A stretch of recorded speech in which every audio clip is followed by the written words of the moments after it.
முதுமிகு சமையல் இன்றைக்கி என்ன ஸ்பெஷல்னா சிக்கன் பிரியாணி. அடிக்கடி கேட்டதுனால திரும்ப பண்ணுறேன். அப்புறம் இது வித்தியாசமாகவும் இருக்கும். மசாலாலாம் போட்டு பிணைஞ்சி வச்சுருக்கேன். ஆனால் மல்லித்தலை, புதினா தலை, அப்புறம் 2 தக்காளியை அடித்து வச்சுருக்கேன். 4 பல்லாரி வெங்காயம் அரிஞ்சு வச்சுருக்கேன். 2 பச்சை மிளகாய், முந்திரி, பட்டை, கிராம்பு, லவங்கம் எல்லாம் இருக்குது. அப்புறம் இஞ்சி பூண்டு பேஸ்ட்டும் அடிச்சிருக்கு வச்சுட்டாங்க. இப்போ கொஞ்சம் நெய் விட்டுக்குவோம்.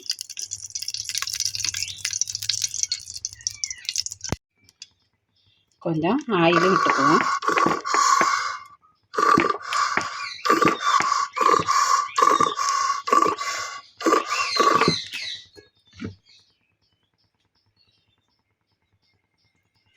நெய்யை கொஞ்சம் விட்டுக்கிட்டு ஆயிலும் நெய்யும் தேவையான அளவு விட்டோடனே சோம்பு, பட்டை, கல்பாச்சி, முந்திரி, கிராம்பு எல்லாத்தையும் ஒன்றா போட்டு 2 பச்சை மிளகாய், நறுக்கி வச்ச வெங்காயம்,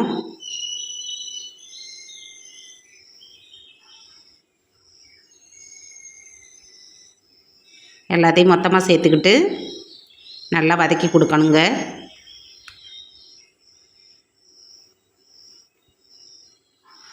பிரியாணியே எனக்கு செய்யவே தெரியாதுங்கிறவங்க இதை பாருங்கள், உடனே செஞ்சுருவீங்க. அதுலேயே உங்களுக்கு பர்ஃபெக்டாக பிரியாணி வரும். நல்லா வதக்கிங்க. வெங்காயம் வதங்கினதுக்கு பிறகு இஞ்சி பூண்டு பேஸ்ட்டையும் போட்டுக்குவோம். போட்டு நல்லா அதையும் பச்சை வாடை போகிற அளவுக்கு வதக்கிங்க.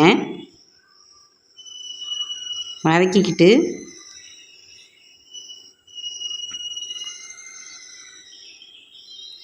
நம்ம அடித்து வச்சோம் இல்லையா 2 தக்காளி, அதையும் சேர்த்துக்குங்க.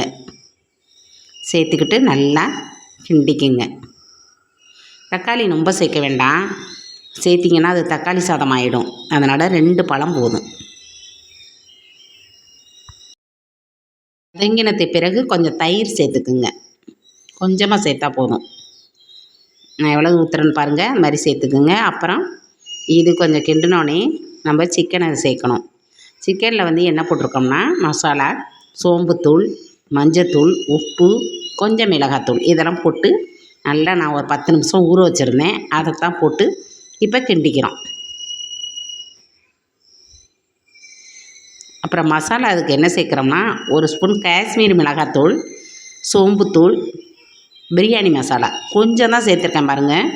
ஏன்னா ரொம்ப சேர்த்திங்கன்னா அந்த பிரியாணி அப்படியே வாடை, அப்படியே சாப்பிடவே முடியாது. இந்த மாதிரி கொஞ்சமாக சேர்த்துக்குங்க, செமையாக இருக்கும். 1 கப் அரிசி,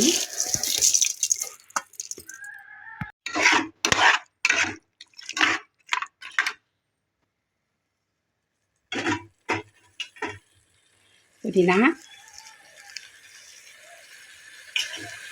மல்லி,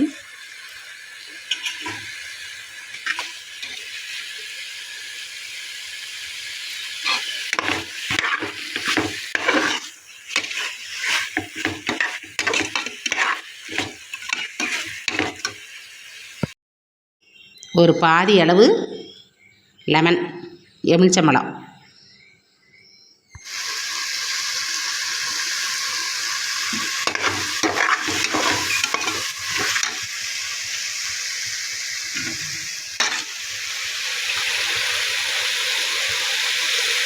அரிசியை சேர்த்துக்குவோம்.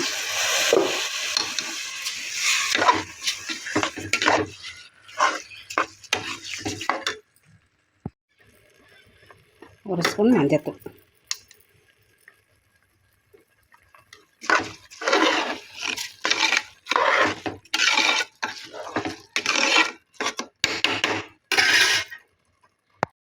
ஒரு கப் அரிசிக்கு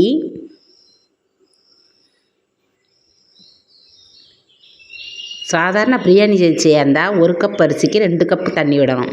இது சமையலுக்கு சமைக்கிற நவாப் அரிசி 1ஆம் நம்பரு. அதுக்கு நம்ம 2½ கப்பு விடணும். ஏன்னா கொஞ்சம் நேரம் நின்று வேகும். அதனால் 2½ கப்பு ஊற்றிருக்கேன். பிரியாணி அரிசியாக இருந்தால் நீங்கள் 2 கப்பு மட்டும் விடுங்க போதும். 1க்கு 2 தான் அளவு.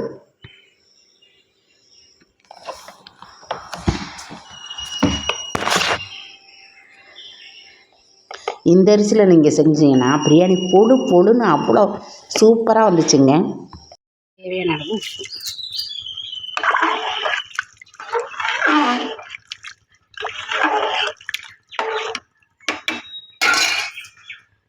அப்படியே குக்கரை க்ளோஸ் பண்ணிடுவோம். பாருங்கள், பிரியாணி ரெடி ஆகிடுச்சு. இறக்கிட்டேன். பார்த்திங்கன்னா சாதாரண பிரியாணி அரிசிக்கெல்லாம் ஒரு விசில் போதும், இல்லைன்னா 2 விசில் இப்படி எடுப்பாங்க. ஒரு விசில் கூட போதும். இது வந்து நவாப் அரிசினால் நான் 3 விசில் வச்சேன். சும்மா பொழுன்னு அவ்வளோ சூப்பராக வந்துருந்துச்சு.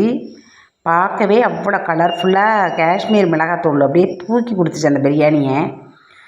அவ்வளோ சூப்பராக இருந்துச்சுங்க. ஒன்றோட ஒன்று சாதம் ஒட்டவே இல்லை, உதிரியாக இருந்துச்சு நீளமாக. அதனால் நம்ம பிரியாணி அரிசி விலை அவ்வளோ விலை விற்கிது, அது வாங்குறதோட நீங்கள் இந்த சாதாரண சமையல் அரிசியிலேயே நீங்கள் செய்யுங்க. நல்லா பக்குவமாக இறக்கிட்டிங்கன்னா செமையாக அந்த மாதிரி பிரியாணி வரும். அவ்வளோ சூப்பராக எனக்கு பிரியாணி வந்துச்சு. ஃபஸ்ட்டு வாட்டி செய்கிற நீங்களாக இருந்தால் கூட என்னோடய அந்த பிரியாணியை பார்த்தீங்கன்னா பர்ஃபெக்டான உங்கள் பிரியாணியை நீங்கள் செஞ்சு எடுத்துருவீங்க. பிரியாணி இருந்தாலும் பிரியாணிமான்னு ஓயமா கமாண்டில் கேட்குறாங்க. அதனால தான் கொஞ்சம் வித்தியாசமாக அது செஞ்சுருக்கேன்.